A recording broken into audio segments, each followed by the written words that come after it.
ఎందుకు నన్ను తిట్టుకోడాక నిన్ను తిట్టుకోడాక నేర్చుకోడాక మరి నువ్వెప్పుడు నేర్చుకుంటావు నాకు చెప్తున్నావు. ఈమెను ఒక్కదాన్ని వింతగా చూస్తున్నారు అనమాట. ఫార్వర్డ్ చేయమని చెప్పాలా? నవ్వుతారు. నేను మొన్న కాళ్ళు పగిలిని విజయవాడ వెళ్ళి వచ్చిన తర్వాత అని చెప్పా కదా, ఈరోజు 3rd డే. దగ్గరకు రండి చూపిస్తా తగ్గిందో లేదో. అదేంటో విచిత్రము, ఇక్కడెక్కడా కూడా పగలలేదు కాళ్ళు. ఇక్కడ ఈ పార్ట్ మాత్రము బొటన వేలకి, అది కూడా 2 బొటన వేలకి కూడా ఇక్కడ అలా అయింది. ఇప్పుడు చూడండి దగ్గరగా స్మూత్గా అయిపోయినాయి. సో నేను ఏం చేస్తున్నా అంటే ఈ కెలస్ రిమూవర్ ఉంది కదా, ఇది అగారోది. సో ఇదేంటంటే డైలీ యూజ్ అనమాట. ఈ హెడ్ తోటి ఇలా స్మూత్ చేసేస్తున్నా. ఎక్కడైతే మనకి కాళ్ళు రఫ్ అయిపోయి పగిలి అక్కడంతా డెడ్ స్కిన్ ఉంది, కెలస్ ఉంది అని అనుకున్నప్పుడు మనం ఇది డైలీ యూజ్ చేస్తే, డైలీ యూజ్ చేయడానికి ఉంటుంది, అలానే వేరే ఉంటుంది. ఇక్కడ చూడండి స్మూత్ అయిపోయింది కదా. సో ఈ కెలస్ రిమూవర్ది నేను ట్యాగ్ ప్రొడక్ట్స్లో అలానే డిస్క్రిప్షన్లో కూడా ట్యాగ్ చేస్తాను చూడండి. ఇదేమి ఇప్పుడు తీసుకున్న కొత్త ప్రోడక్ట్ కాదు, నేను గత 2 సంవత్సరాల క్రితమే తీసుకున్నా. ఇలా మొత్తం క్లీన్ చేసిన తర్వాత ఏం చేస్తున్నా అంటే మాయిశ్చరైజర్ కంపల్సరీ అప్లై చేస్తున్నా. దానివల్ల 3 డేస్లోనే తగ్గింది నాకు. నావి మా డాడీ కాళ్ళు అనమాట, నార్మల్గానే కొంచెం రఫ్గా, హ్యాండ్స్ కూడా అలానే అరిచేతులు రఫ్గా ఉంటాయి, ఎందుకో తెలీదు. సో ఈ క్యాలస్ రిమూవర్ అయితే బాగా హెల్ప్ చేస్తుంది నాకు. ఇది 2 సంవత్సరాలు అయింది ప్రోడక్ట్ తీసుకొని, ఎప్పుడు తీసి అంతగా వాడింది లేదు, కానీ ఇప్పుడు యూజ్ అవుతుంది అనమాట. ఎందుకో వింటర్లో పగులుతాయి ఎవరికైనా కాళ్ళు, బట్ నాకేంటో ఇప్పుడు సమ్మర్లో పగులుతున్నాయి.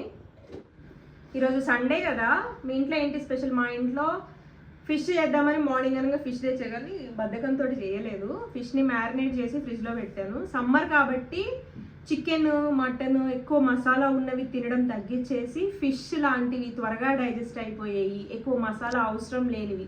అంటే మళ్ళీ ఫిష్ పులుసు ఇలా కాకుండా ఫిష్ని మ్యారినేట్ చేసేసుకొని జస్ట్ షాలో ఫ్రై చేసుకొని దాని పక్కన పెసరపప్పు చారు, లేదంటే ఒక టొమాటో పచ్చడి, లేదంటే ఒక పప్పు ఇలా పెట్టుకొని సైడ్ డిష్ లాగా ఫిష్ని పెట్టుకొని తింటే సమ్మర్లో ఈ 2 మంత్స్ డైజెషన్కి మంచిది. అండ్ పిల్లలకి, మాలాంటి పిల్లలకి, ఇప్పుడు హనీ లాంటి వాళ్ళకి, కావ్య లాంటి వాళ్ళకి చికెనే కావాల్సిన లాంటి వాళ్ళకి ఈ ఫిష్ తింటే కొంచెం కళ్ళు, స్కిన్, హెయిర్ అన్నీ కూడా బాగుంటాయి అనమాట. నేను మీతో పాటు మా హనీకి కూడా క్లాస్ పీకుతున్నాను ఇక్కడ, అర్థమైంది ఆమెకు కూడా. నిజం చెప్తున్నా, అవునా? ఫిష్ తినదు హనీ, చికెన్ ఒక్కటే తింటది, మళ్ళీ మటన్ కూడా ఏదో ఎప్పుడో రేర్, అన్నీ కూడా బోన్లెస్ కావాలి.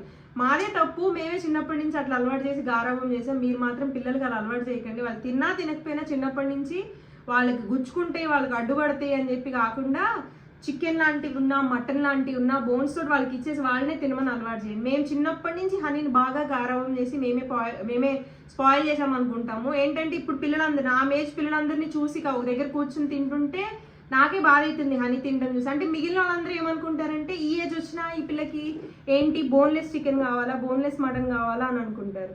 బట్ మాకు తెలిసి కాబట్టి, అంటే ఆమె పెరిగిన వాతావరణం అలాంటిది కాబట్టి నేనేం చేసేదాన్ని చిన్నప్పటి నుంచి, చికెన్ కర్రీ చేస్తే బోన్లెస్ పీసెస్ ఆమెకి సెపరేట్గా తీసి, బోన్ పీసెస్ మేము తిని బోన్లెస్ పీసెస్ చిన్న పిల్ల తీసుకోలేదని అట్లా సెపరేట్ చేసి పెట్టేదాన్ని అనమాట. అలా తనకి ప్రాన్స్ ఇష్టమని ప్రాన్స్ కారం తక్కువ వేసి చేయడం, అలా ఇప్పుడు తనకి కారం అలవాటు అవ్వట్లేదు, ఫిష్ అయితే అసలు తినట్లేదు. నేను ఫిష్ ఎంత ఇష్టంగా తింటానో అని అసలు దానికి ఫుల్ ఆపోజిట్ అనమాట. ఎందుకు తినదు? ఫిష్ ఇష్టమే, కాకపోతే ఎందుకు తినో చెప్పు? అందులో ఉన్న ముళ్ళు తీసుకోవాల్సి వస్తుంది. ఒకవేళ నేను తీసి పెట్టి మంచిగా ఇచ్చినా అనుకోండి, ఆమె ఎలా తింటది తెలుసా? భయంగా తింటది తప్పించి ఇష్టంగా తినదు. భయంగా అమ్మో ముళ్ళు వచ్చిందంటే మొత్తం మనం తీసేస్తుంది, ఇంకా మొత్తానికి బంద్ చేసేస్తుంది తినడము. అలా ఒక్కొక్కసారి నాకే బాధ అనిపిస్తుంది, అరే అతి గారాబం చేసి నేనే హనీని అట్లా చేశానా అనిపిస్తుంది. ఇప్పుడు ఇంకొకటి తయారయ్యాడు అనమాట డుంగాడు, వాడు కూడా అంతే తయారయ్యాడు. వాడికి ఏమి ఇట్లా టచ్ కాకూడదు, ఏమి అంటుకోకూడదు. ఇప్పుడు నేను కిచెన్లో వర్క్ చేసుకొని వచ్చి ఇక్కడ కూర్చొని ఉన్నాయి. నార్మల్గా అయితే 11-11:30 అయితే హాల్లో ఇక్కడ ఏసీ, ఈ రూమ్లో బెడ్రూమ్లో ఏసీ ఆన్ చేసేసి డోర్ తీసేసి ఇదంతా చల్లగా అయిపోతుంది. మార్నింగ్ 11-11:30కి ఆన్ అయిన ఏసీ మళ్ళీ రేపు మార్నింగ్ 7 అట్లా హనీ స్కూల్కి వెళ్ళే టైంకి ఆ టైం వరకు రన్ అవుతూనే ఉంటుందన్నమాట.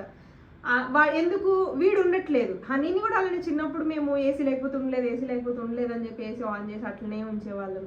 ఈవినింగ్ కూడా బయటికి వెళ్ళట్లేదు. ఇప్పుడు వాడు కూడా అట్లనే తయారాడు. ఈవినింగ్ కూడా బయటికి 2 నిమిషాలు అరే సుస్సుకెళ్దు కానీ రారా అని చెప్పి కిందికి తీసుకెళ్తుంటే మాకన్నా ముందు పరిగెట్టుకుంటూ వచ్చి డోర్ దగ్గర నుంచి ఏసీ ఆన్ చేయమని ఏసీ చూపిస్తున్నాడు వాడు. ఏం చేయాలి? ప్రేమ ఇష్టం ఉండంటే మన వల్ల మిగిలిన వాళ్ళు స్పాయిల్ అయిపోతారనడానికి నేనే బెస్ట్ ఎగ్జాంపుల్ అనమాట.